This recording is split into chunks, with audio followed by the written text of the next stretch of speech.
Écoutez, Sirot Relek Yud Bet Sira Sura Haremot. Dans la paracha, il y a un pasouk, un verset qui dit comme ça: Daber el ben Israël va Martha Aleem Ani Hashem Elokechem. Parle aux enfants d'Israël et dis-leur: Je suis l'Éternel, leur Dieu. Sur ce verset, Rachid explique pourquoi on a besoin de préciser: Je suis l'Éternel. Alors Rachid précise: Dieu il est en train de dire: Moi je vous ai ordonné sur le mont Sinaï que je suis l'Éternel votre Dieu. Vous avez déjà reçu sur vous ma royauté, ma malchoute. À présent, je vous demande de prendre sur vous aussi mes décrets. Et Rachid donne une deuxième explication en disant que Rabbi, il explique que comme Dieu savait que à l'époque d'Ezra, les Juifs, ils allaient s'écarter à cause des relations interdites, alors ici, juste avant les relations interdites, il leur précise, il leur fait un rappel en disant: Je suis l'Éternel votre Dieu. Sachez que moi je suis l'Éternel. Ça veut dire quoi, je suis l'Éternel? Je suis un juge pour punir celui qui est coupable et pour récompenser celui qui fait des bonnes choses. Alors a priori ici, la question elle est évidente. Pourquoi Dieu il a besoin de préciser je suis votre Dieu alors qu'on sait très bien, on a été sorti d'Égypte, on a reçu la Torah. Pourquoi on a besoin de nous préciser encore je suis votre Dieu? Alors Rachid vient répondre a priori, il viendrait répondre ici pour nous dire: sur le mont Sinaï on a reçu la royauté de Dieu, maintenant on va avoir un certain nombre de décrets, on doit recevoir les décrets. Et le Rabbi pose plusieurs questions sur cette explication de Rachid. Première question, c'est ce qu'on a déjà vu dans la paracha de Ve'era, il y avait une formulation pareille, Ani Hashem. Et qu'est-ce que Rachid a expliqué là-bas? C'est un juge pour punir celui qui fait des mauvaises choses et donner la récompense à celui qui fait des bonnes choses. Et Rachid lui-même, il précise, à chaque fois qu'on va voir cette expression-là, ça souligne cette explication que Dieu, il punit ceux qui font du mal et il rétribue bien ceux qui font du bien. Donc a priori, on sait que c'est comme ça dans plein d'endroits. Pourtant, Rachid ici, il le répète, et en plus, il le répète de manière différente. Deuxième question, qu'est-ce que ça veut dire de recevoir la royauté de Dieu? Si on reçoit la royauté de Dieu, ça veut dire on accepte de faire ses commandements. Comment on peut dire là, ils ont reçu la royauté? Maintenant, tu vas recevoir les décrets. C'est évident, si tu reçois la royauté, tu reçois aussi les décrets. Ça veut dire quoi de séparer les deux comme ça? Maintenant, troisième question, même si tu veux dire que tu sépares. Alors dans ce cas-là, il fallait que cette expression, elle apparaisse avant la première mitzvah. Là, tu as déjà donné des mitzvot, et après tu redis, après avoir donné un certain nombre de mitzvot, tu dis non, maintenant tu reçois les mitzvot. Ça n'a aucun sens. Une autre question, pourquoi on précise xérotaï les décrets, et pas les mitzvot de manière simple? Une autre question, c'est pourquoi Rachid amène deux explications. C'est que quand Rachid amène deux explications, c'est que les deux, il y a une faille dans chacune des deux, et donc c'est pour ça qu'il amène les deux, parce qu'il ne pourrait pas en amener qu'une seule, puisqu'il y a une faille dans chacune. Une autre question que le Rabbi pose, on sait que Rachid précise rarement le nom des Tanaïm ou des Amoraïm qui citent. Ici, pourquoi il cite Rabbi? Forcément que c'est un lien avec la compréhension du verset. Une autre question, pourquoi Rashi, ici, au lieu d'utiliser le langage transgressé, quand il dit, comme Dieu il a su que à l'époque de Ezra, ils allaient s'éloigner de Dieu avec les relations interdites, ici Rachid utilise les natek, se séparer de Dieu à cause des relations interdites. Pourquoi il dit pas transgresser tout simplement? C'est pourquoi il dit les natek séparés?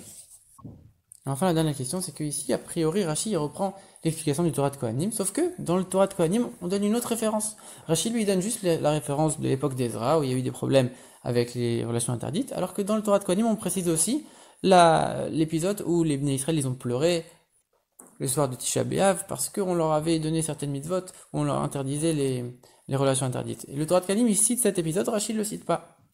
Il cite uniquement une période qui est beaucoup plus éloignée, à l'époque de Ezra. Comment ça se fait? Alors le Rabbi donne l'explication suivante.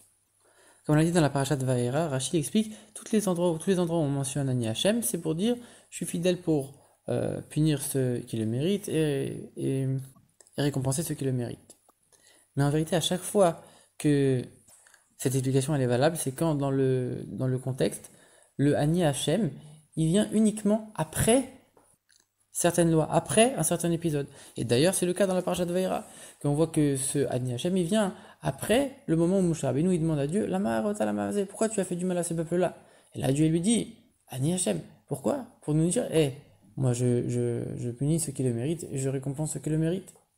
Donc cette idée, elle est uniquement quand l'expression Ani Hashem, elle vient après un certain nombre de commandements ou un certain épisode.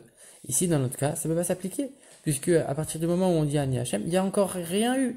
Et donc, on ne peut pas dire que ça s'applique aux commandements qui ont eu lieu avant, puisqu'il n'y a rien eu avant. Donc on est obligé de dire c'est quelque chose qui est à part. C'est quelque chose de différent, à part entière. Alors, comme on l'a dit, on ne peut pas dire que ça c'est le fait de recevoir sur soi la royauté de Dieu. Ça, ils l'ont déjà reçu au Mont Sinaï. Dire que par là, ils ont pris sur eux de faire les mitzvot. Alors on ne peut pas le dire non plus, puisque comme on a dit, quand on reçoit la royauté, on prend aussi sur soi le fait de faire les mitzvot. Et comme on l'a dit aussi, sinon on l'aurait expliqué, on aurait eu ce passage avant la première mitzvah. Alors on est obligé de dire, ici, cette chose si particulière, cette chose à part entière qu'il y a ici, c'est de recevoir un certain type de commandement spécial pour lesquels il n'y avait pas encore eu d'acceptation complète au Mont Sinaï. Et c'est pour ça que Rachid dit les décrets.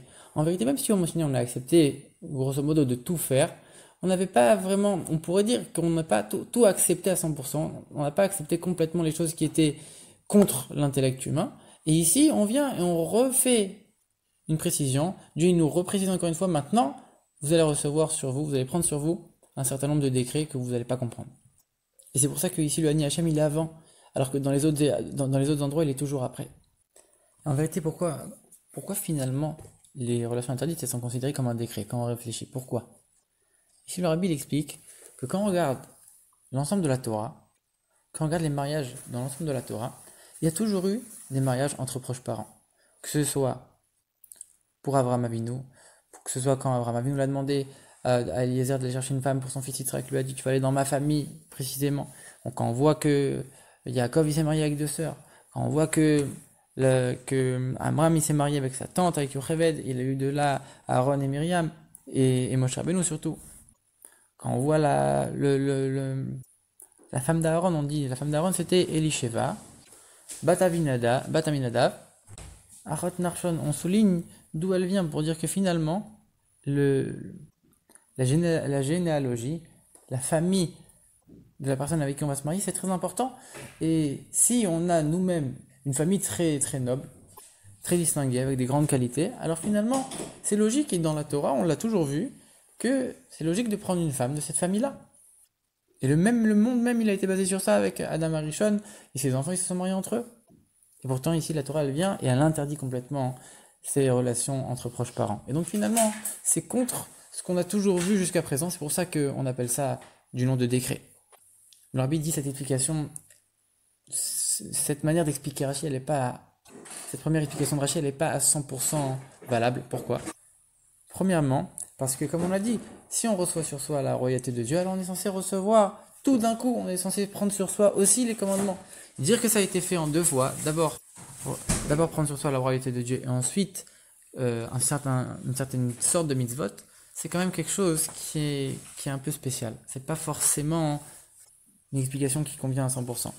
Deuxième raison, c'est parce que quand on voit que finalement, même avant le don de la Torah, les enfants de Noach, les non-juifs, ils avaient un certain nombre de relations qui étaient interdites. Peut-être pas autant qu'après le don de la Torah, mais il y avait quand même un certain nombre d'interdictions. Donc du coup, pour ces deux raisons, cette explication de Rashi, elle n'est pas valable à 100%. Et donc c'est la raison pour laquelle Rashi, il amène une deuxième explication, parce que la première, elle n'est pas valable à 100%. Et donc il amène une explication, la même qu'on voit dans tous les autres endroits, que quand il y a écrit Ani Hachem, c'est pour dire je suis fidèle pour punir celui qui le mérite et récompenser celui qui le mérite. Et Rashi précise même, mais pourquoi ici on a besoin de le répéter? Et ici, on le dit avant d'ordonner le mitzvot, alors que dans tous les autres endroits, c'est après avoir ordonné le mitzvot.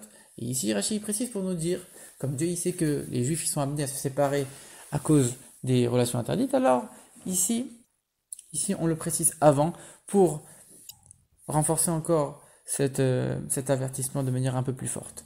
Et on va comprendre c'est pourquoi Rachid a utilisé le mot l'énatex séparé, parce que finalement, on aurait pu dire ça pour n'importe quel interdit. Ici, on a choisi les interdits des relations interdites. Mais pourquoi? Et Rachid dit l'énatex séparé, ça veut dire séparé complètement. Pourquoi? Alors Rambam il explique qu'une des choses qui est tellement grave dans une relation avec une non-juive, plus que certaines autres relations interdites, c'est que l'enfant qui va naître de cette non-juive, il ne sera plus juif. Et donc finalement, par ça, le juif il est en train de se séparer complètement de Dieu. Et ça aussi, on le voit dans une explication de Rashi, qui dit qu'une juive qui a un enfant avec un non-juif, alors l'enfant, il appartient à la juive, l'enfant il est juif. Mais un juif qui a un enfant avec une non-juive, alors l'enfant c'est l'enfant de la non-juive, c'est pas son enfant au juif. C'est-à-dire que finalement, on est en train de se séparer complètement de Dieu. Et c'est pour ça que ici Rashi utilise l'énatek. Et c'est pour ça que Rashi ne précise pas l'épisode où on leur a interdit les relations interdites entre proches parents dans le désert, puisque ici on parlait pas des relations avec les non-juifs, on parlait des relations interdites entre juifs. Et par ça, c'est vrai que c'est grave, mais on se sépare pas à 100% de Dieu autant qu'avec un non-juif. Donc c'est ici le sens de la deuxième explication de Rashi. Mais finalement, même cette explication de Rashi, elle n'est pas valable à 100%. Et elle est encore moins valable que la première, c'est pour ça que Rashi, il la donne en second plan. Et pourquoi c'est moins valable? C'est quoi le problème ici dans cette deuxième explication? C'est que ici, tu es en train de parler de l'époque d'Ezra. Tu es en train de parler de plus de 1000 ans plus tard. Donc c'est quand même spécial, c'est quand même particulier de dire que la Torah ici, elle vient pour nous mettre en garde sur un événement qui va arriver dans plus de 1000 ans.